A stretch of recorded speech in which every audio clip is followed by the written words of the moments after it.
All right, everyone, grab a pint and some fish and chips because we're racing in the historic Silverstone circuit. It's lights out and away we go for episode 111 of the Eaton Asphalt podcast.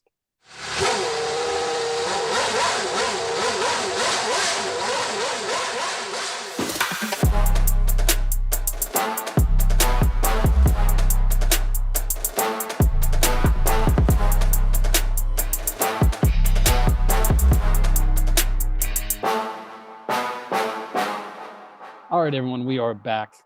Just had a couple days break. Obviously, we keep saying that this is a heavy July, and so we're back with Silverstone up next here. One of the probably most popular tracks and racing weekends on the Formula One calendar. Yeah, Silverstone is the homeland, the ground laying of Formula One. I think it's the valley. They call it like Formula One Valley or something like that.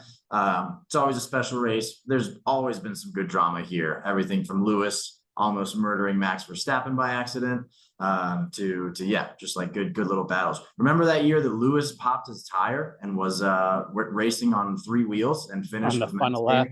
Yeah. So yeah, I'm excited. That's the kind of energy that I'm going into this weekend with. It's some crazy shit's about to pop off. There seems to be a lot of near-death experiences. The Max thing last year, Guan Yu Zhou flipping the car, going straight into the barriers, and so that was some pretty bad accidents the last couple of years. Yeah, obviously Lewis, that tire could have led to something, barely made it through. So there's always just heightened entertainment for this weekend. Well, let's get on with it then. Let's do it. So with the episode that we have today, our sectors, we have our news, Grand preview, country fun facts, our gambling paddock, followed by our race predictions. So moving straight into the news. Some recent news. We are always talking about 2023 and the race here, but there has been a little bit of a revamp on the 2024 F1 calendar, which something that we are not typically used to seeing, I think, in years past. So the first thing was that we have two Saturday races to start the season off. I know there's Saturday night races. So for us in America, I think they're going to be Saturday during the afternoon. I love this. I absolutely love this. I know this is going to maybe mess up like, hey, we have something on Saturday. Like, how are we going to watch this? But I think it's like an easy way for me to be like, hey, there's no excuses for me to celebrate, to drink. It's in the middle of the afternoon. It's not 5 a.m. I can drink. I can enjoy this. Yeah, I mean, Australia is usually the one that we have late, and that one's awesome. Like you just, you're drinking, and then all of a sudden, instead of having to dread waking up, and watching the race early, you can just watch it while you're drunk. A few other fun tidbits there. We got a 24 races next year. So that is a record, just jamming them in there. So I think we're going to have even more heightened back-to-back weekends. Speaking of that, we've round off the season with a triple header going from Vegas to Qatar to Abu Dhabi. So that is a lot of traveling for 3 weeks in a row. So very interesting, always fun to look forward to, like what's in the future. And obviously with the new Vegas track this year and next year, just trying to find the right way to kind of slide that in there. It doesn't seem like it makes sense to do that. I feel like they kind of do their own thing when it comes to some of these season and these location strategies. I see when they're always trying to talk about like, hey, let's be carbon neutral in 2026, 2030 or whatever. They look at kind of like the mappings of where they go. They're like, oh, this would make sense. Oh, we're going all the way over here. Oh, across the world. Oh, back all the way over here. So just very odd how they determine kind of the season and what the grid looks like. 100%. I would love for them to just go like continent by continent. Like, oh, this month and a half is like North America. So we get to see Montreal, Mexico, Vegas, the other 7,000 races that they're eventually going to have in the US. But yeah, it's in 24 races. I think following this July, when we have 4 races in 1 month, I think you and I might even be like, that seems like a lot. Like that seems like we're starting to push it, guys. I know it's getting popular, but like let's not like go overboard. You're gonna like really ruin kind of like overdo it for the fans, overdo it for the drivers. And I think, like you said, just doing everything like in an efficient manner, it's gonna save time, money, and I think the drivers are gonna love it because hey, all right, now our travel is gonna be for the next 3 weeks. It's gonna be 3-hour plane ride instead of 15 back to 12. So I think that gives them more time not in a plane. So I think it just makes more sense just kind of in general. So big fan of that. Yeah. All right. What do we got next on news? Oh, Real Principles of Formula One is officially back. Toto Wolff is accusing other teams of cost cap loopholes. So just a further development. This seems like a bit of a distraction to how poor that Mercedes car has been, as like compared to what it's used to or what it's like expected to be. But yeah, I think I would probably do the exact same thing where it's like I'm used to winning for the last decade and some change. So since I'm not winning, who's cheating? All of you. Yeah, no, I completely agree. And I was looking into this kind of how he led this and phrased this. He's like, we have our subsidiary like companies, we have the, CLGP, we have all these other stuff. We do all our F1 related stuff within this company. He's kind of like pointing fingers saying like, hey, some of these other companies might be putting some costs here and some of the other subsidiary companies. He's like, but I definitely trust the FIA, and they're going to get to the bottom of this. They'll figure it out. So it was basically probably more of a, hey, FIA, start really focusing on not just the main companies, but start looking down where this money is being actually spent, maybe some other spots. So it was more of I think it was a pretty smart move in his respect of like maybe giving a little hint if he knows something on where some of this money is in another company and another team, just like a little trail breadcrumb being like, hey, we have the same setup, but like ours is good. You can look at our books, but others maybe. So yeah, smart move. Toto is always just like 2 steps ahead, except for this car development in the past 2 years. Yeah, well, seems like he's like 5 steps behind. But yeah, he's trying to get ahead with these little trail crumbs for the FIA. Yeah. All right, moving on. So we have, obviously we talked about it, an update. I was incorrect. Denny Rick is actually set to test the Red Bull car this weekend, not the AlphaTauri car. So I think I did talk about like it would be hard for Red Bull to move on from Perez, someone that actually knows the car well, a difficult car to drive. If there's one person that can replace him, I think with Yuki, not having that consistency that they need, it should be Danny Rick. If he can show it, he's had a number of years in the Red Bull car, in the Red Bull program. So he's just very used to this type of car, obviously, and the team, everything about it. So if there was one person to actually come in and say, hey, we're going to take a risk on it, I think it would be Danny. So very interested, and I'm very, very excited to see how it actually works out this weekend for him. I just think Red Bull is always comparing everybody to Max, right? And so Sergio's not a Max driver, is not at the level of Max Verstappen. So it's not an issue of like when he's going to get replaced or if he's going to get replaced. It's when he's going to get replaced. And at this point, just bring Danny Rick in. He's won races for you before in a car that's not as dominant as this one. And like, I don't know, on top of that, everybody loves Danny Rick. It's not going to be a stupid decision. You're not risking anything. Let him get his feet under him for a little bit with the second half of the season. And then who knows, dude? It's the Max and Danny kind of like a rivalry that never really got to be finished, I guess. And I think most of us probably have an opinion on how that rivalry is going to end up in terms of who's better and who's going to get better results. But I mean, like, there's been too many opponents of Max Verstappen to come in and just like not be able to compete with him. Danny's done well enough in the Red Bull car before where it's like, all right, we got to give this guy a shot again, Yeah, no, I completely agree. And it's great for like, it seems like Max genuinely loves Danny. Like the amount of like old videos of him just talking about it, even when they weren't on the Red Bull team together, like he just adores him. So I think if Max kind of gets what he wants, I'm sure he would also want to bring Danny in. So I think it's just kind of a win-win-win for everyone, except for old Sergio. Yeah, win-win-win, and then maybe lose your career. Maybe you're retired. All right. Next up, both McLaren and Williams have new liveries for the British Grand Prix. We covered this last episode talking about the McLaren, in all of its glory. Maybe not being loved by some of the haters, Marco included. But the Williams one, I got no complaints on that one. And I don't think anybody really does. The Williams is sick. Yeah. I don't know. It's like, how they have like alternate jerseys in soccer, and now to the point where they have like 6 alternate jerseys in soccer. Just come out. If you have a bad race, switch your vibes up, switch your livery up. At least you have something to blame it on. Be like, oh, that's the bad luck livery that we only use for races we know we're going to be bad in. But yeah, I don't like, I guess I understand why it's not like done a lot, but just slap some new paint on that bad boy. Make it some, low weight paint. Remember that was the Aston That's what I was trying to think. Yeah. It was heavy green. Yeah. The green looks heavy today. Yeah, no, I completely agree. I mean, I don't think it can be that expensive to just change up the livery for a car. So yeah, I think that is like kind of like that's what maybe for Red Bull, like half a catering day, not too Or much. maybe instead of going 24 different places and traveling intercontinental travel like every single time next year, maybe we stick close and we can have sick liveries every time. I'm actually down for a 24 race season if every single race is a slightly new livery. I think that'd be electric. No, and they don't tell anybody what it is, or Yeah, just like yeah. see if It's you like can spot the spot. difference. Yeah, yeah, Yeah, yeah. It's just love like two that. pictures and it's like what are we missing? Yeah, that'd be sick.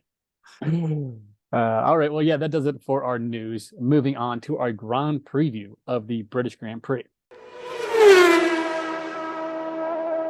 All right. So, like we said before, we are at the Silverstone circuit. It is 52 laps, 5.9 kilometers long.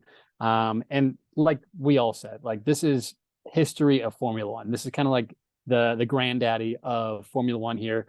It was built from a British Air Force base from that was operational 1943 to 1946. First hosted a race in 1948, but before that was kind of like used by an ad hoc group of friends, set up impromptu races, kind of how it got originated. Hey, this is like a good area to race.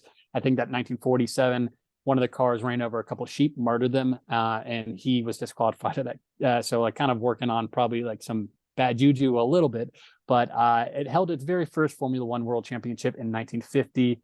As Ian said, it is considered the Formula One Valley. So, as the track and many of the team's factories are located just around the area, I think Mercedes, Aston Martin, McLaren, to name a few. I think they're Williams, maybe. There's a handful of them that are all just within this area. So, like it just has so much history, so much backing. So, like the area is just a very special place to be, which is why it's so popular. So, there's actually been a good amount of major redesigns over the years at Silverstone. Since the new pit building in 2011, this track starts out at the Hamilton Straight, which was named that in 2020. Thinking that is the first time that they actually named part of the track for a person's name. Speaking of names of the tracks, this is very different. We're typically used to saying like turn 14, turn 15. This is actually like completely opposite. This is, I think, the only track that has just wild names. So parts of the track are Loop, Woodcote, Corpse, Maggots, and Beckett's, and Chapel and Stowe, Abbey Corner. So when you're kind of going through it, and one of the first times listening, you have really no idea what they're talking about. So it takes a little bit of time to get used to, rather than just hearing the numbers of corners. Like I said, 18 corners total. And then this is like just a great track in general too. So like one of the tracks that just has an all-around test for the drivers. It has a mix of high-speed turns, hard braking zones. Maggot and Beckett's is a world-famous section that has been emulated by a ton of other tracks around the world. So just has, like we keep saying, just history, and it's just a foundation for a lot of other tracks within the F1 circuit. Like we said, pit lane was named after Lewis in 2020.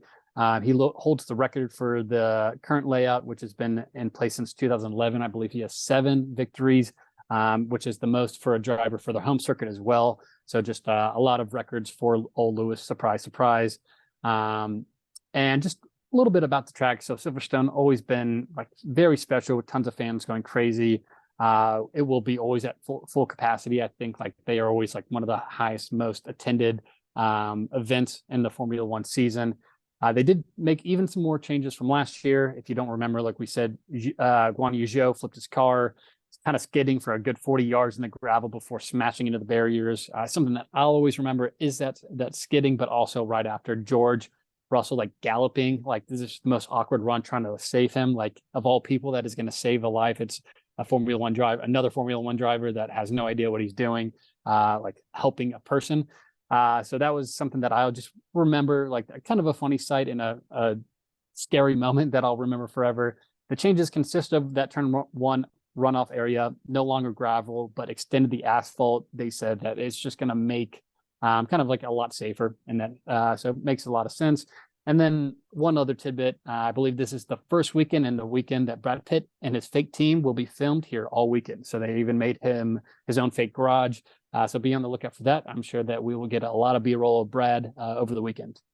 And then Yeah. speaking of weather, high of 81, partly cloudy for Friday. Saturday, high of 79.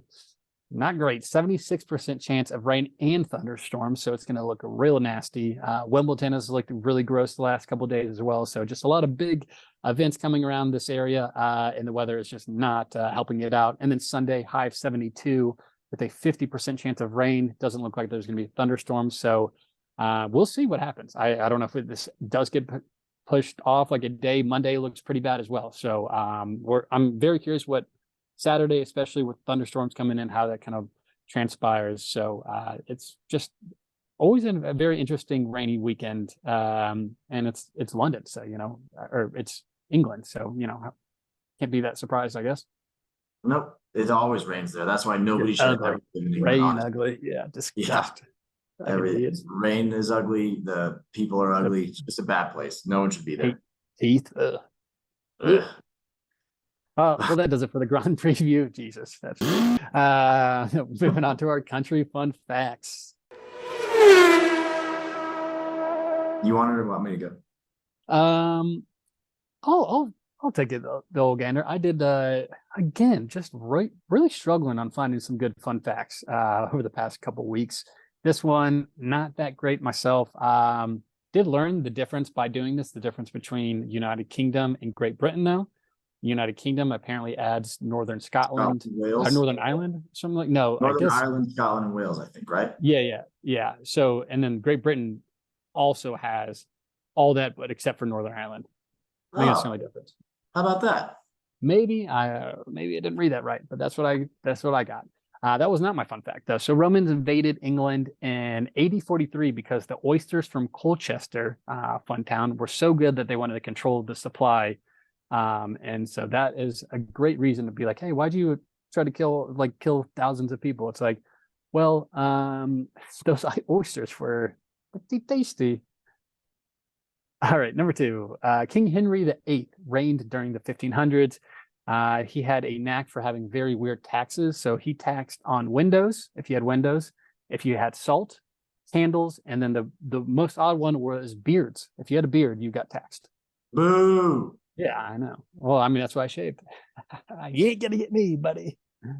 All right, my last one is going to be all dolphins in the British waters belong to the crown. So not only do they have dolphins now, they have corgis, swans, and dolphins. So it's a weird thing. I've never heard any other country just be like, yeah, that animal, that's ours. Yeah, that belongs to the royal people of this country. Yeah, we deserve that. How many dolphins do you own? Be like, I don't know, all of them, just all of them around here. If they're near it, it's ours. Back off, buddy. If you see it and you're relatively close to our country, that belongs to me. You don't touch that shit. Don't touch it.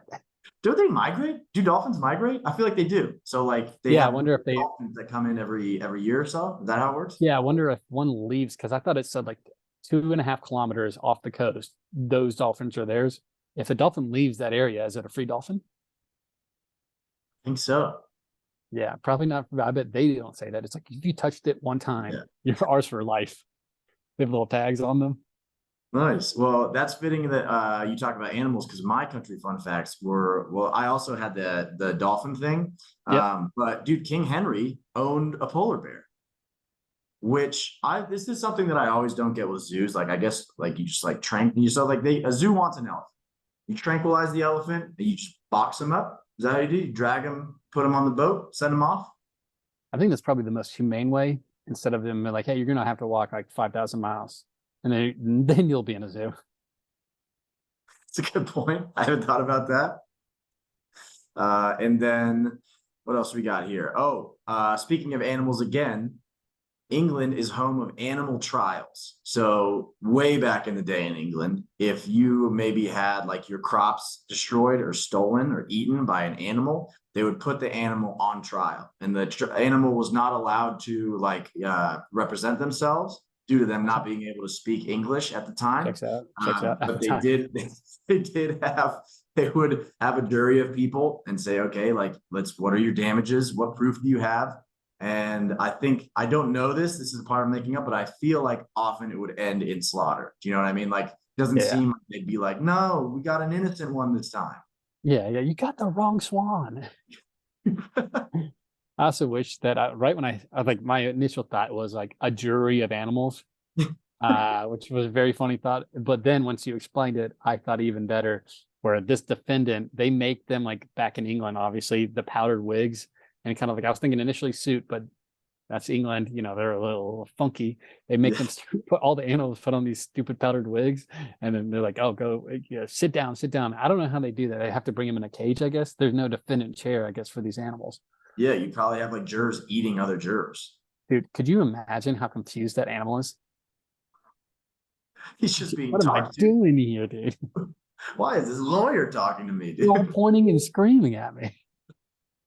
And then we'll wrap it up with just a kind of bonus one before I wrap it up. Actually, we'll go with this one. London is the smallest city in England. Do you know that? That is surprising. Yeah. And there's like a billion jillion people in London, so I don't understand. They all live in flats, I guess. I know about them, that about them. There's flat. I do. Flat. From my watching of Love Island, it does seem like anyone says like, "Oh, where are you from?" Rarely hear the London area, Manchester, other places. There you go. Country fun facts strikes again, baby. Is it the most popular? Do you know? I didn't look it up, but I'll say yes, confidently. Yes, smallest and most populous. That's pretty 100%. amazing. I'm going to start using that fact today, actually. All right, there's country fun facts. Fun as always. Now let's move into gambling paddock. All right. I don't know. I'm just gonna send it here. I think Max and Sergio top 2 is boosted to plus 150. So I'm gonna take the Red Bulls bringing home a 1-2 and hopefully get some positive money out of that. And I'm also gonna take Nico Hulkenberg is positive money against Valtteri Bottas. So I'm gonna take that at plus 115. Hulk's been dominating in qualifying. And I just think maybe the race pace isn't that quick, but as long as he can keep up some kind of form that he's had, I think that's a pretty smart bet. For positive money, that's even better. I do want to add a caveat in here that I recommend nobody take those picks because I am on, I think I did the math, one win in the last, one win in the last 6 races. Not great, admittedly. Yeah, not the best. I thought so. It was Hulk was 115. I thought I saw 105. I just checked it. It was 115. Nice. Okay, and then you did the super boost of the plus 150 and BetMGM, didn't you? Yeah, I did see that. I saw it was plus 125. You're not sneaking by me, buddy. Yeah, that's what BetMGM says. That's our sponsor. This gambling paddock brought to you by MGM. Legally, we're not allowed to say that legally, but illegally we will. Yeah, this is not brought to you by MGM. They're definitely not paying us. All right. Mine is going to be, I actually saw both of those, thought those were pretty decent. I'm going to go Aston Martin double points finish minus 175. Love that. 2 units. Love that. And it's Lance's home race if you think about it, because I don't think Canada really wants him anymore. And I think next up is just England. So he can claim this as a home race. I don't think many people would bat an eye at that. Yeah, no, I don't think so. I mean, actually, I bet most people that do bat an eye are from England. Yeah, no. We don't want you. Canada doesn't want. Canada's the nicest country in the world. They don't want you. Fuck that. We're not taking you. Send him to Abu Dhabi, dude. Get him out of here. Yeah, that oil money. All right. Well, that does it for our gambling corner. Moving on to our final race predictions. Our race predictions update is I'm up 17-8, and I'll just shoot down the hip. I'm going to go with who do we think are crashing DNF? Lance Stroll. Doesn't help my gambling corner, but trying to mitigate risk there. Winner is going to be Max. Last place, Kevin Magnussen. Driver of the day, Lewis. Home race. I'm going to play a little bit of there. Douche of the day, Nick DeVries. Wild card prediction: Ferrari cuts it within 11 of Aston Martin. They're currently 21, so they would need a pretty good finish. Say it again. Who is it? Ferrari cuts it to within 11 points of Aston Martin. So they need to net 10 points this weekend.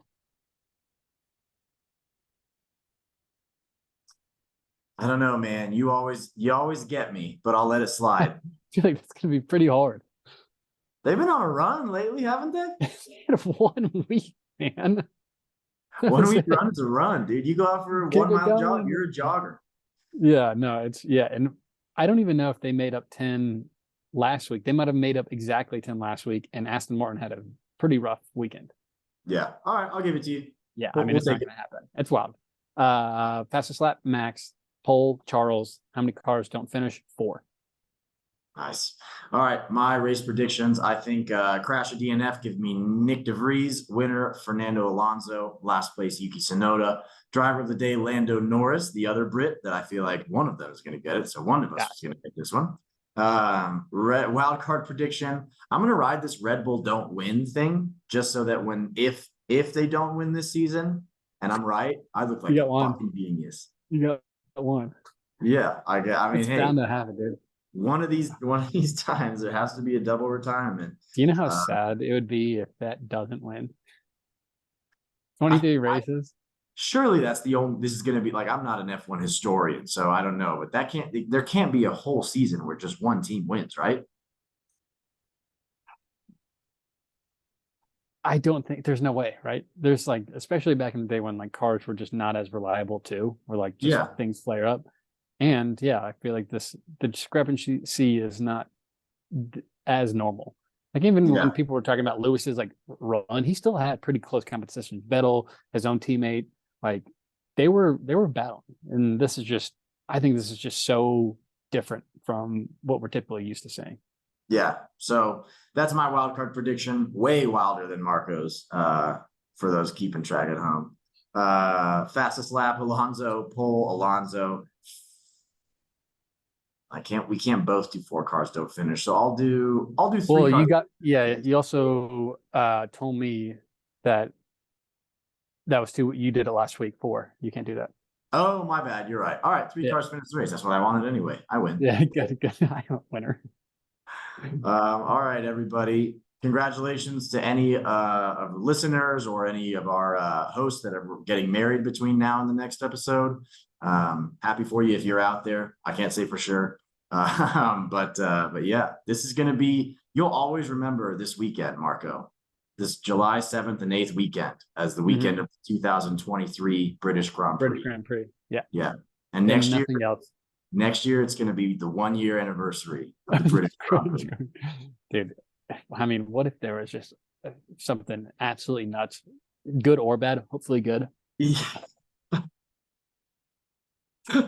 Deaths all around. Half the grid dies. Big fire, crazy. Thanks a lot for the juju, Marco. Anyway, yeah, no, I said good stuff. Yeah, you said good. And we're not sponsored by MGM. Remember that. Man, our listeners that aren't watching us on YouTube, their fault, are very confused right now. Yes, I know. All right, everybody. We appreciate you listening as always. Let's go racing. Let's go racing in Britain. I'm done doing accents. I hate myself when I do. So, the assholes. The assholes.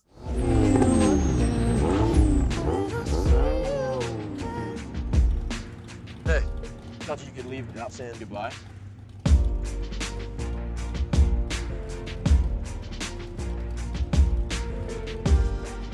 I used to say I lived my life a quarter mile at a time. And I think that's why we were brothers. Because you did too.